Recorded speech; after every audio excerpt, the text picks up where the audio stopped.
Hey, what's up, guys? I'm Roderick Brown II, aka Ruler Rod, and you're watching Three Pink Chairs on the Queening Network. I'm Sarah, and you're watching Three Pink Chairs on the Queening Network. Welcome to Three Pink Chairs. Y'all excited to be here? I'm excited to have y'all. So the reason we put this together is to just get different perspectives, different views on some of my favorite topics, some of my favorite things to talk about. All right, so I have a couple questions. How important are finances in a relationship? We'll start with you, Sarah. Well, okay, no pressure. Well, I think it's very important because if you don't have a handle on it, it's something that can come back to bite you in unexpected situations. And it's better to just level about that. You can get into pressures like with who is earning the most money, who is spending how much money, who's covering what bills. And I think at the moment you start living together, I think that's the point where you have to be on the same page about it. Right. Would that be like a deal breaker in a relationship? Someone who doesn't manage finances? If they're like trying to hide things or conceal things, I think that is a red flag. Like if they're not willing to share certain things, like you can say like, oh, this is just my private business or something like that. But you know, like if money is slipping out the back and you don't know where it's going, that will be a problem. Okay, I agree. Yeah, I think it's more of finances. You can ask the question, how important are they to life? You know, just maintaining a certain living situation. But I think it is the organization and the conversations about money that may be a little more difficult. And I think, especially with women, it's really about security. They really want to just feel secure. So if the finances itself, if you don't have money, but you have a plan, or we talk about it all the time, the organization is, I think, more important than the finances themselves. You know, just make sure you have a goal. We're having the conversation about, you know, where we're going in 5-10 years. Yeah, and I know men have a little more pressure on themselves financially in a relationship because they're just kind of expected to be the breadwinner, like you said, the security. How do you think that can affect a relationship? Like, say, if you started off having money and then, you know, if something happens, there's hardships, or if you started off not having money, then all of a sudden you blew up and now, you know, you have a lot. So yeah, it could be any number of ways it could affect a relationship, but I think, you know, it could bring two people closer when they go through things together. I agree. Or they realize the trajectory of their life or their finances isn't what they thought, and they're having these conversations. It's a little more intimate. You could, same with having money and then not having money at a certain point. But it's, you know, it's really just relative to who it is. Mm-hmm. But every situation is different. Yeah. What do you think? Yeah, no, I think that's real. And I think like if you're going to be in a long-term relationship with someone or like working towards marriage, you're going to have ups and downs, and you kind of got to anticipate that. Like there could be a period of time where like I'm making most of the money in the house and my man is picking up a lot of like the slack and other things like that. And there could be a time where maybe I lose my job and he has to live and make all the money. So, you know, you kind of got to plan for that and be ready to like support each other through different times, because you don't, like in this kind of economy, who knows who's going to have the better job, and you'll have to be like, who's going to take care of the kid, who makes the most money, and you'll be put in situations where you have to make decisions together. Yeah. But like I was saying, a woman just wants to know there's a plan or feel secure or whatever. So it's like that, if that starts slipping, then maybe it could be a conflict, like or even the man, it could be conflict with him if you know, he loses his job, whatever it might be, and like, where do we go from here? Right, because I was gonna say, do you feel like respect goes hand in hand with money? Like, do you think the two correlate? Do you think, you know, someone who's making more money in a relationship gets more respect, or can someone not making enough money bring like insecurities? Well, I will say one thing: if you're a woman and you are making like the most money in the house, you definitely have to be extra careful to show your man respect and to make sure that their work is valued. Because like as a woman, taking care of the kids, cooking, cleaning, all this kind of stuff is not, it's like taken for granted. Right. And so if your man is stepping up and doing that stuff, like it's extra important that they know that that work is valued. And so I think there are situations like that where you do have to be really careful about showing respect, going out of your way to show respect, and in the ways that are meaningful to that person too. I agree. Yeah. Do you think there's like a correlation between the level of respect and earning money? Sure, yeah. Relationship, single, whatever. If you have the money, it comes with power, respect, everything. Like, That's true. Maybe it shouldn't be like that, but it is. It kind of is. So that leads me to my next question, because traditionally the man is the breadwinner, but times have changed. You can't really even depend on one income really anymore. So what are some old traditions that like need to be dismissed? A lot of women say now, like, men act like this. And my grandfather, he never, he didn't let my grandmother pay a bill, like one bill. But you don't want gender roles. Like, you want half of the gender roles to come back. And not the other half. So like, what are some traditions? Like, so traditionally, the woman really didn't work at all because a man could make enough to earn for the household. Since that's not necessarily the case now, some things have to change. Like what you were saying, sometimes the man's gonna have to like cook and clean and help with the kids, and sometimes the woman is gonna have to work. As women, we're like raised to want to have control over the house and to control the environment in certain ways. And I think if you're in a situation where like you have to be the breadwinner and your partner has to take on a lot of those duties, you have to be willing to let that control go. And that is something that women have not traditionally had to do. They've always maintained control over the home. But like, if your dude is cooking and cleaning, like you have to, like, it could be what he wants for dinner. Like, you have to be able to let go of some of that control. And I think that's like a new thing. All of this is really new. Like, I think we should reconsider, because society's changing so much.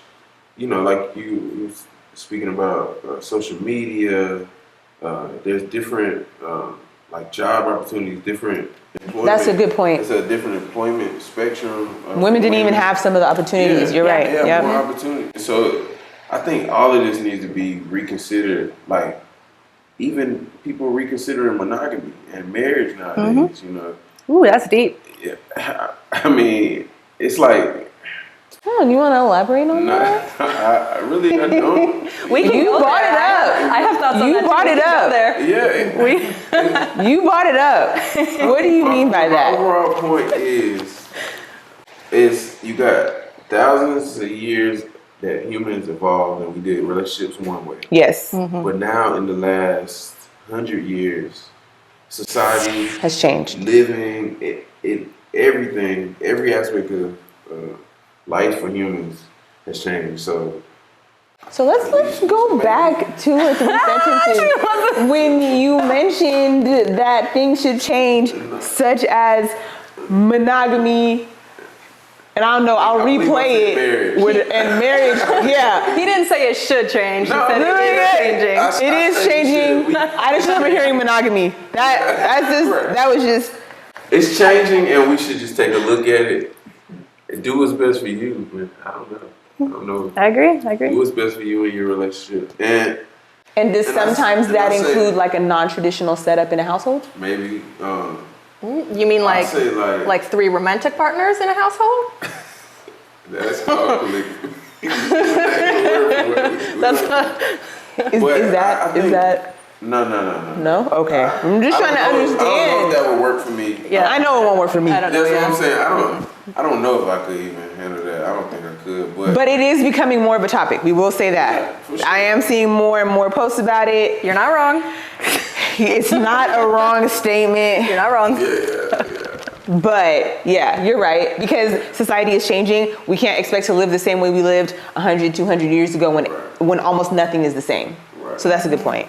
Yeah, and I liked what he said about you just have to be willing to re-examine it or just like take a look at it. Yes. And I think a lot, as a woman, I think we have a lot of like traditional expectations instilled in us, but we're not living in that traditional world anymore. And it's hard for some reason for us to let some of those expectations go. I don't know why.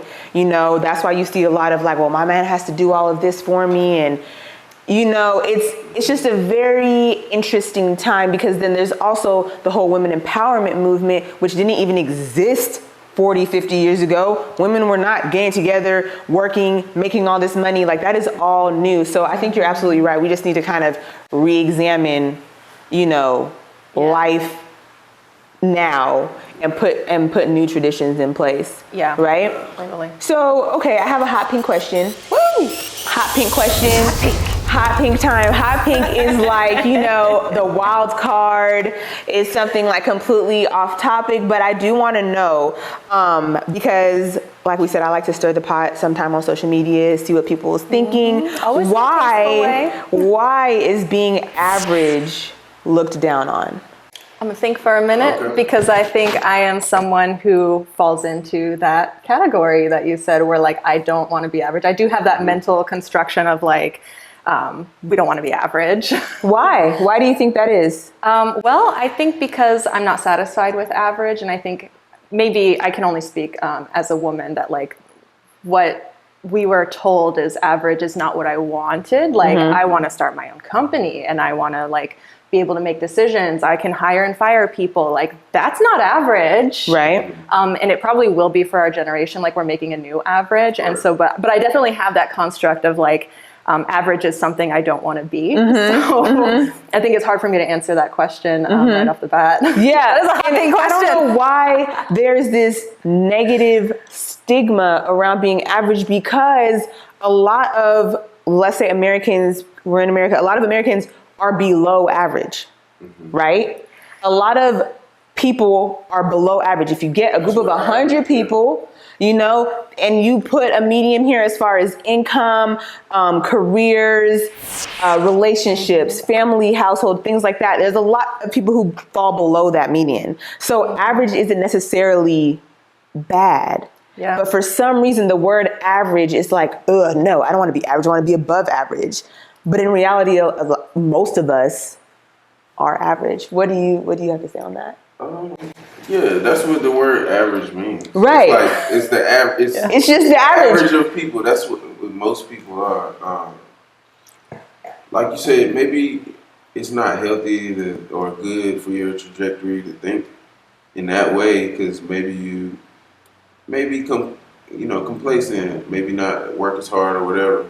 But it can be a mental thing. Yeah, that you don't push yourself as hard if you feel like you're settling for average.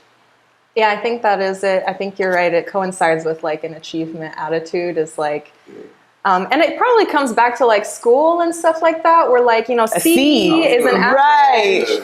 But your parents don't tell you to get C's. They want you to get A's. And so as you spend like the formative years of your life, like, that's your mindset. Yeah, I didn't want no C's in school. I'm not going to lie. But C's get degrees, man. And I tell you what, nothing of what I do now is related to my degree. And so like those grades actually had like not a lot of impact, if any. It was all a like mental thing. My actual success in life. Yeah. So it's like, why do we have that skill? Why are we not okay to get C's? Like, obviously we want to be smart, but it's like, do you do your homework? Like all this other stuff that makes the difference between a C and an A. Like, does that really matter?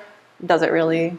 Yeah, I mean, I wish I would have worked harder in school, because it helps you build discipline and, you know, just create habits. You might think like the content was all, I was about to curse, I'm glad I thought.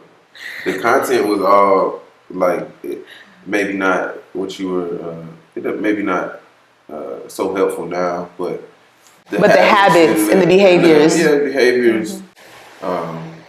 But just going back to being average, I was going to mention parents, and it has a lot to do with how you were raised and the expectations put on you.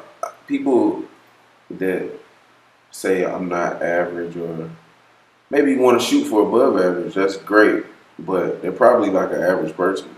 Like they think they're above or below average, but you're probably an average person. And it's not a bad thing. And I think I think it's great to strive to be above average. What I don't think is healthy is that we think being average is bad or failing. Yeah. You know, and like that's not true, because if you talk to someone who is below average, they're striving to get to where we're at now and complaining about being average. You know, so I just think it's something that is important to kind of instill in society, that it's like it is okay to be right at the middle, happy, comfortable, and good without trying to get to this like almost not an unrealistic level, but just like a level that not very many people are at. Yeah, you don't have and to that's be okay. different. Right, and that's okay. And you I know, was gonna say we've been using it really loosely, like above average, below average, average. But what are we talking about? We got the average bank account, or like your average? like what is person, like what are we talking about? You have average ideas. Do you let social media dictate what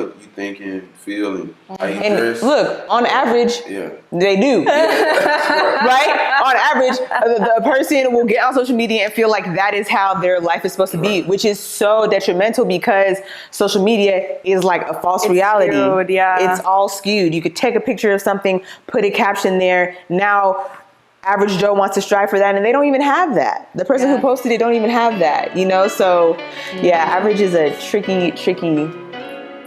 area. Woo, good question. That was good. Hot pink, baby. Hot pink. Hot pink. All right, so that wraps up this segment. Thank y'all so much for joining us. you. And we'll see you next. That was good, right?